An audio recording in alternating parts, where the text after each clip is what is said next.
Hello बच्चों, आइए प्रश्न देखते हैं। इथरों को विलियमसन संश्लेषण द्वारा प्राप्त किया जा सकता है, जिसमें एल्किल हैलाइडों को सोडियम एल्कोक्साइड से अभिकृत किया जाता है।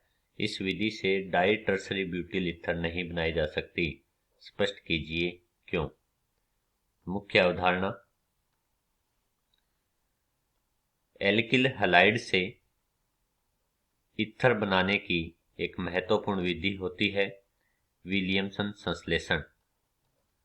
विलियमसन संश्लेषण में एल्किल हैलाइड की अभिक्रिया सोडियम एल्कोक्साइड आयन से करवाई जाती है, जिससे संगत ईथर का निर्माण होता है। सोडियम एल्कोक्साइड आयन होता है RONA, जिसकी अभिक्रिया एल्किल हैलाइड RX के साथ करवाने पर ईथर का निर्माण होता है। इस अभिक्रिया में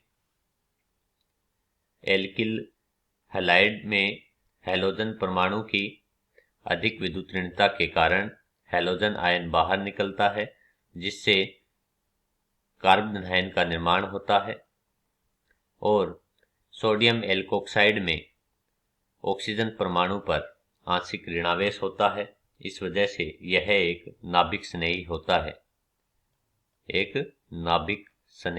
है। जैसे जैसे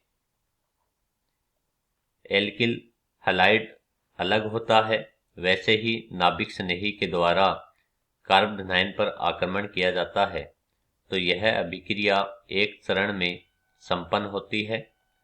यह एक SN2 अभिक्रिया होती है, जिसमें नाभिक स्नेही के द्वारा कार्बन आयन पर पीछे से आक्रमण होता है। परिणाम स्वरूप ईथर का निर्माण होता है। हमारे पास चूंकि डाई टर्सरी ब्यूटिल ईथर का निर्माण करना है, तो डाई टर्सरी ब्यूटिल ईथर के लिए हमें उदाहरण लेते हैं।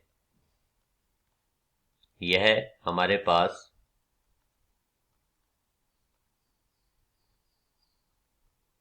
एक टर्सरी ब्यूटिल हैलाइड लेते हैं, CH3 C CH3 CH3 और Cl लेते हैं। इस अभिक्रिया में हैलाइड आयन बाहर निकलता है। परिणाम स्वरूप एक 3 डिग्री कार्बन आयन का निर्माण होता है। जो SN2 अभिक्रिया होती है, उनमें 1 डिग्री की क्रियाशीलता 2 डिग्री की तुलना में और 3 डिग्री जो एल्किल हैलाइड होती है, उनकी क्रियाशीलता सबसे कम होती है। चूंकि 3 डिग्री में कार्बन परमाणु के साथ 3 मेथाइल समूह जुड़े हुए हैं, यहाँ पर भी कार्बन परमाणु के साथ 3 मेथाइल समूह जुड़े हुए हैं। जब यह एल्कोक्साइड आयन जो होता है कार्बन आयन पर पीछे से आक्रमण करता है, तो बड़े समूह जुड़े होने के कारण यहाँ पर त्रिविम बाधा उत्पन्न हो जाती है और त्रिविम बाधा होने के कारण यह बैक साइड अटैक नहीं कर पाता है।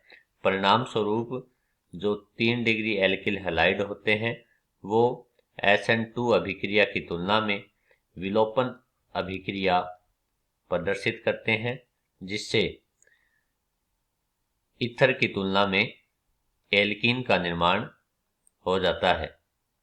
तो हम कह सकते हैं कि त्रिविम बाधा के कारण विलियमसन संश्लेषण के द्वारा डाई टर्सरी ब्यूटिल ईथर का निर्माण नहीं होता है। आशा करता हूं आपने इसे अच्छे से समझा होगा। धन्यवाद।